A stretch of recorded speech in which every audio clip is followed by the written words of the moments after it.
నమస్కారం చిట్టిబాబు గారు. నమస్తే. సార్, దేవర సినిమాకి సంబంధించి ఎన్టీఆర్ గారు RRR తర్వాత తీయబోతున్న సినిమా అనమాట.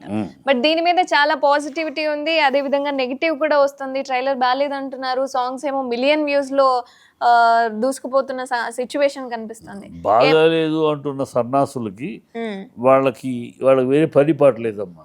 ఈ సోషల్ మీడియా వచ్చినాక దాన్ని శుభ్రంగా వాడుకునే వాళ్ళు ఉన్నారు, దాన్ని అసభ్యంగా అసహ్యంగా వాడే సన్నాసులు కొంతమంది ఉన్నారు. ఎందుకని ఇలా వాడే సన్నాసులు నేను ఒకటే మాట చెప్తాను, ఇప్పుడు అబ్బా అమ్మ వద్దు వద్దు అంటే అర్ధరాత్రి అమావాస్య నాడు పుట్టుకొచ్చిన అర్భకులు వీళ్ళు. వీళ్ళ చేష్టలు వీళ్ళ సినిమా వాళ్ళకి ఏమి తెలుసని ఒక ట్రైలర్ చూసి బాగాలేదు అంటాము, ఒక షార్ట్ చూసి వాళ్ళకి ఏమంత పాండిత్యం ఉంది. మహామహా తలలు పండిన వాళ్ళు సినిమా రంగంలో వాళ్ళే సినిమా చెప్పలేకపోతే వీళ్ళేదో మొండమూపులు ఏదో వాగేసి తద్వారా వైరల్ అవుద్ది. వైరల్ అయితే దాని మీద వ్యూవర్షిప్ పెరుగుద్ది. దాని మీద ఎంగిలి కూలికి విషం తాగే కుక్కలు మురిగే మాటలు ఇవి. కూలికి విషం తాగే కుక్కలు మురిగితే ఇలాగ మురుగుతూ ఉంటాయి. అది ఆ బాబత్ తప్పితే ఆ సినిమా ఖచ్చితంగా it's going to be hit. ఎందుకు అంటున్నాను గోయింగ్ బి హిట్? కారణాలతోటి అంటున్నాను. కారణాలతోటి దానికి బలమైన కారణాలు ఉన్నాయి. ఆ హిట్ అవడానికి ఒక సింహం అడుగు వెనక వేస్తే, ఒక అడుగు వెనక వేస్తుందంటే 10 అడుగులు ముందుకు దూకుతుందని సామెత. అంటే కొరటాల శివ గారి గురించి. కొరటాల శివ 5 సూపర్ హిట్లు ఇచ్చాడు కంటెంట్ తోటి. కాంబినేషన్, హీరోల కాంబినేషన్, ఈ కాంబినేషన్ చూపించి జిమ్మికలు కాదు, కథాంశం తోటి సూపర్ హిట్లు ఇచ్చాడు. 5 హిట్లు. ఒక్క సినిమా ఆచార్య అతను వెనక్కి తోసింది. ఒక్క సినిమా ఆచార్య ఇమీడియట్గా ఏదో అయిపోయాడు అని చెప్పి జనాలు మోసేశారు, ఒక వర్గం మోసేశారు. దానికి అతను కసిగా 10 అడుగులు సింహ ఆచార్య ఇప్పుడు 10 అడుగులు ముందుకు దూకుతున్నాడు. అంత కసితోటి, అంటే 10 అడుగులు ముందు దూకుంటే అంత కసితోటి, అంత క్రమశిక్షణతోటి, అంత పట్టుకుదలతోటి, అంత దీక్షతోటి చేస్తున్నాడు ఆ సినిమా.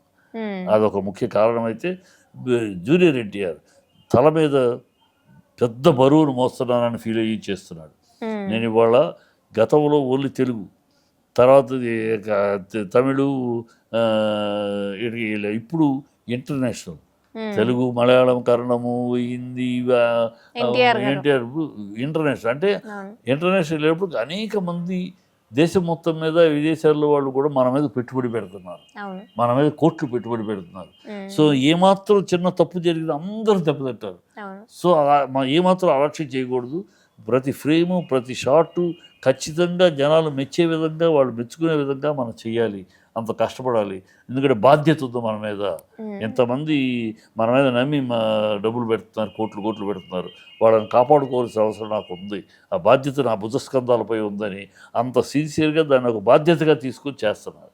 సో ఇలాంటి కష్టపడే వాళ్ళు ఇలాంటి దీక్షతోటి, ఒక ధ్యేయంతో, ఒక పద్ధతితోటి, ఒక పట్టుదలతోటి, ఒక క్రమశిక్షణతో చేసి ఎప్పుడూ ఫెయిల్ అవ్వదు నాకు తెలిసి.